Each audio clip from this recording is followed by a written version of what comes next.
Well, we knew from dummying their plays for 3 days, first of all, they are a really, really good basketball team. There is any team you're going to see come in here in terms of shooting the basketball, they're as good a shooting team as I've seen in 10, 12, 15 years, because every shot they take looks like they're going in, and our strategy was we've got to get to their legs somehow during the game by not fouling, by playing excellent defense, and our guys did a brilliant job.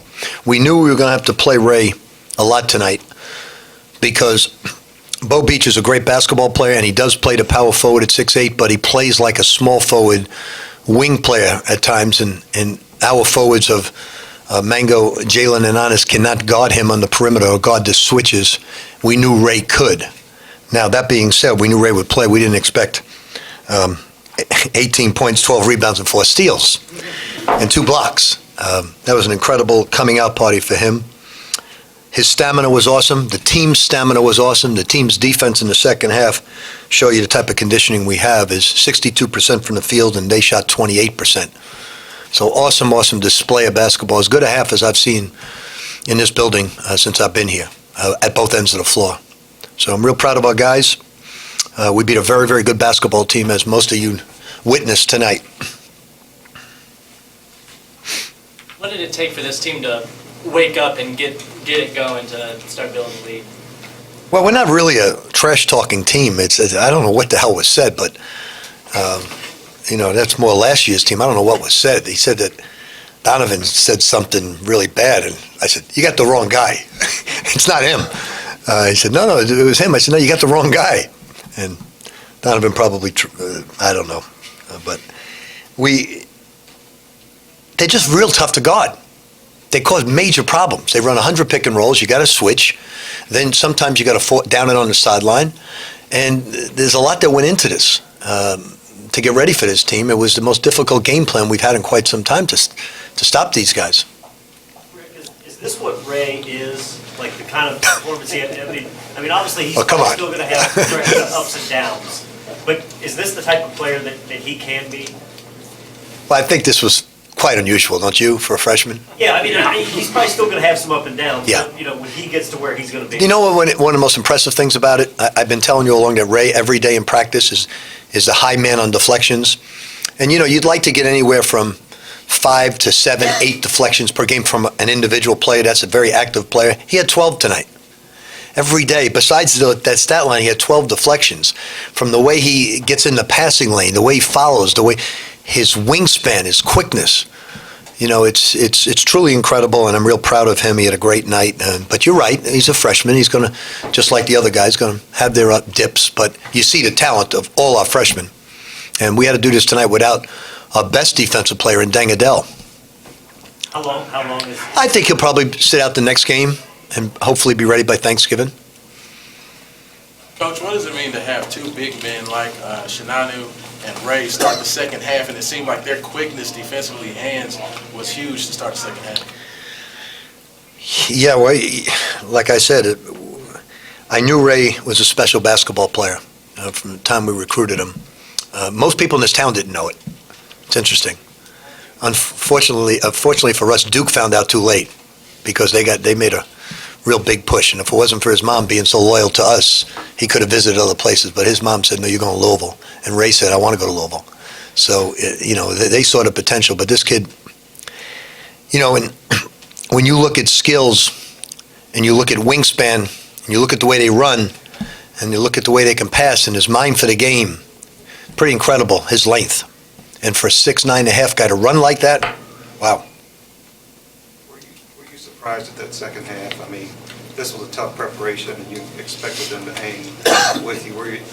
Well, we worked really hard the past day and a half for the first time on our matchup zone, because we didn't think Jalen could guard those guys on the perimeter, so we were working real hard on that, and they just torched it. So we had to get out of it and go back to our man, but we had to go with Ray. And we said, if we're going to go man, we're going to go with Ray. He's excellent on the press as well. You guys had an obvious advantage, down low. Were you pleased with the way your kids kind of took advantage of that? Yeah, last year we knew we had an advantage in certain games, and we still shot jump shots. This team is smart enough to realize where our advantage was. We knew our advantage would be on the backboard. We knew our advantage was to go inside and they did it all night. So this team is very intelligent as well as hardworking. That was a devastating performance you watched. I mean, it impressed the hell out of me at both ends of the floor. That was because this is a very good basketball team that doesn't get rattled. It's a team that was up 20 against Illinois at Illinois and won comfortably. It's an NCAA team that probably won't win 25, 26 games, but this team doesn't rattle too much North Florida. You said your team was not a trash-talking team, but how impressed were you with the fact that they stood up to the challenge and then came back with a big punch of their own in the second half? Well, they better have. To me, it's not the technical, it's the foul. So if you're in a close game and you're getting a foul, that's the bad thing about those things. I'm not sure what was said or what wasn't said, but we learned a valuable lesson and still won the game. Quentin started slowly shooting the ball, but in the second half, I think he had 5 assists and made some shots. It seemed like he really kind of... Yeah, Q, as long as he takes good shots, what we're real happy about him was he took the mid-range shots. Some guys just really, really get concerned about shooting the ball when they're 1 for 8 or whatever he was at that time at halftime. He showed no concern. He ball faked, shot. So that to me is more impressive than the actual making of the shot, the fact that he would take them. Coach, to say you were surprised with the second half, what have you learned that maybe you didn't know about this team through the first 3 games? Well, like I said, that was, I think I won't say we shocked us, but that was a devastating performance. I mean, I haven't seen too many halves like that since I've been a coach here against a real good basketball team. I mean, to hold them to 28%, 20 points, to play that type of defense, then turn around and play great on offense, never lose focus on offense, to hot dog it, throw a lob, never lose focus, throw bounce passes, get backdoor layups, move the basketball, never lose focus at all with a lead. To me, that's just so impressive. Does this team remind you of any of your previous teams anywhere? The attitude of the team reminds me of '87 Providence. Just wonderful people who just really, and I keep telling, I took Trey at captain's dinner last night, Trey Mango and Damien. I said, guys, enjoy this because I've been coaching 40 years and guys like this don't come along. It just doesn't happen this way. Because, you'll see guys take pictures of, pointing to themselves on the back and it's all about me. And so, this is an unusual group. And we were that way a little bit last year. That's just the culture today. I'm not knocking it. It's just what it is today. Social media has made everybody that way. But this team doesn't buy into it at all. It's all about team. It's all about each other.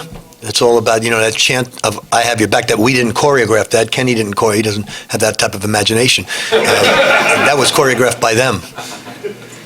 It's Kenny's birthday today, everybody. 62. 56. 56. Band-Aid is just a little cut from basketball hitting them. Coach, Shinanu has been a dominant force throughout the first 3 games. What's been his change in mindset throughout his freshman year and into his sophomore year? Shinanu just was young. He's younger than most kids. Most parents keep their sons back a year. But remember, he graduated at 16, didn't turn 17 until November his freshman year. So he's just growing up. He's very, very smart, like Montrezl Harrell, very smart basketball player. Really understands how to play. So he's just making the adjustment in normal maturity. His maturation is catching up to his body, emotionally and mentally. Okay, thank you.